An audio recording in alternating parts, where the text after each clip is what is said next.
Hello everyone and welcome back to Coffee, Cats, and Conversation.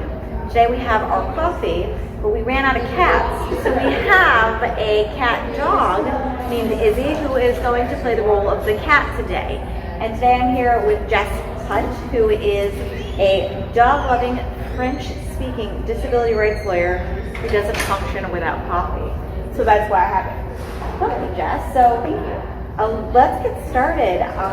You are a dog-loving, French-speaking disability rights lawyer.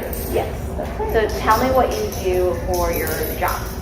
So for my job, I'm the attorney advisor for the DC Office of Disability Rights. And what we do is we're the Americans with Disabilities Act Compliance Office for the entire district government. So that means that we advise the district agencies on how to reasonably accommodate people in their jobs. So give them the things that they need, people with disabilities, in order to do their positions as effectively as people without a disability.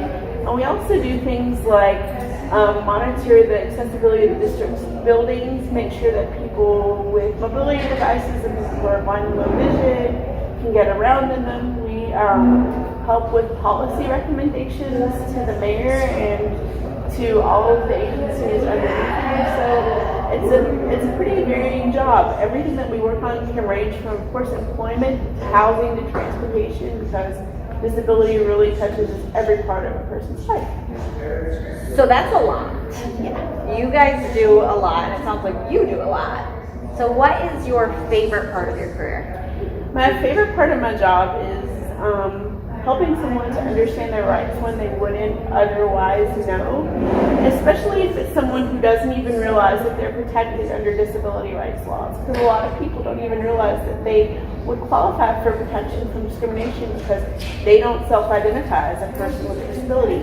And so helping somebody to see the positivity and actually embracing that part of their identity and what it can do to help them assert their rights is really the favorite part of my job. That's really cool. So, speaking of cool things about your job, what is the coolest thing that you get to do? The coolest thing that I get to do is to write policies and regulations for the entire government. When I first started my job, I never thought I'd be doing something like this because I thought, oh, it's a small agency, only 12 people, I'll just be representing them. No, our agency represents all of DC, and so I've written a lot of regulation around things like how the government communicates with people with disabilities, what we do in emergencies, what we do with our service animals in the government. So a lot of things I've gotten to work on that are helpful to a lot of people and really touch everybody in the city.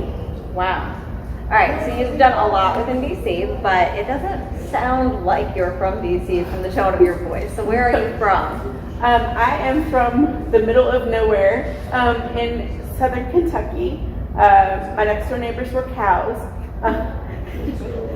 We'll get them on the show next. Yes. I did have a pet cow, but she probably wouldn't fit in the screen for us to interview with her. Her name was Apples. But anyway, I'm from a small town in southern Kentucky that's closer to Nashville, Tennessee than anywhere actually in Kentucky that people would recognize. Seriously, there's nothing there. It's a couple stoplights. My dad's a beef farmer and my mom's a retired special education teacher. So how did you end up here in DC practicing law? I got a job at the Pentagon. Oh, wow. Yeah, it was something that was completely unexpected. I kind of knew that I wanted to go to DC to work because I knew I wanted to do civil rights law. And so I just applied for every possible job that I could find, and I was accepted for a position at the Pentagon doing equal employment opportunity. So I didn't even really work with disability at that time. I worked with all of the other bases under human rights law, discrimination for race, gender, national origin, all of the 7 bases under the Civil Rights Act. So I worked there for 5 years before going into my current job, and it was really a whole lot of fun. It's easy to get lost in the Pentagon. Everything looks the same, and if you ask somebody where you're supposed to be going, no one knows. Because what I figured out is that people just stay in their one little area, and they don't venture out unless they have to because it all looks the same. All right. Yeah. So it sounds like you've had a pretty great career, but what would you say is the best experience of your life? I think the best experience of my life would be when I lived in France. In between college and law school, I got a Fulbright scholarship to go over and teach little sixth graders English, and it was so fun because they didn't know any English yet. So the majority of it was in French, and they would tell me when my French was wrong. They had no problem doing that. And they only wanted to know the curse words and all the good American pop songs. But they were some of the cutest kids, and I still have a relationship with a couple of them via social media, which is awesome. But did you teach them the curse words? Maybe a couple, but I told them not to tell the kids. All right. So I hear that you just got a iLevel chair. I did.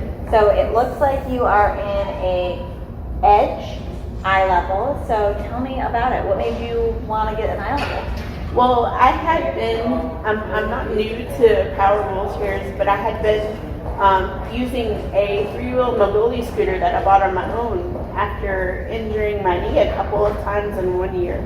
And I knew I needed something that was better for me because I couldn't reach anything in the scooter. I was always hurting, my body was hurting, and so I knew I needed to investigate what the other options were out there. So when my doctor actually prescribed a chair for me, I said, is there anything that would help me reach things? Because I feel like I can't even wash my dishes right now. And he actually suggested a chair with seat elevating capabilities. And so that's what brought me to getting an iLevel. So now that you have it, do you love it? Yes.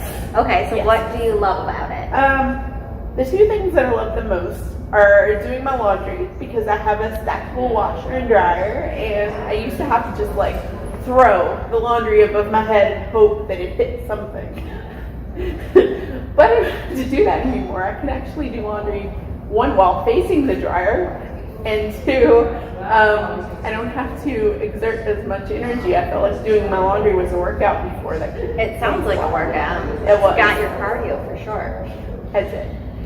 The other thing that I like is going out with my friends, because I like to go out a lot on the weekends, and I'm able to go to a bar or a restaurant and sit at a high top table when there's no other place for us to go, and they don't have to worry about making a reservation or making sure that there's a place that I'm able to sit. That's great.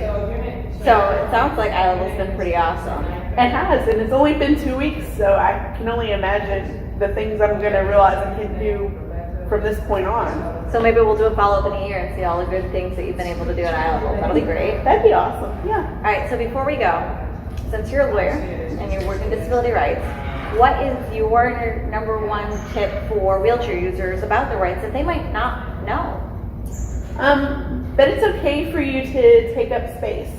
That if something is not accessible to you and it can be made accessible to you in an easy way, even if it's just entering a business and having them to move a table or move chairs or move a rack of clothes so that you can get around, it's okay to ask for those things and you have a right to do that. That is a really good tip, and I think it's something that we often forget and we feel like we're in the way of things. So, How are y'all?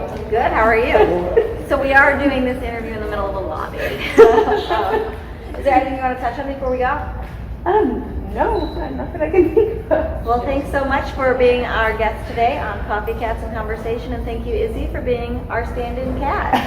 Have a good night. Good night.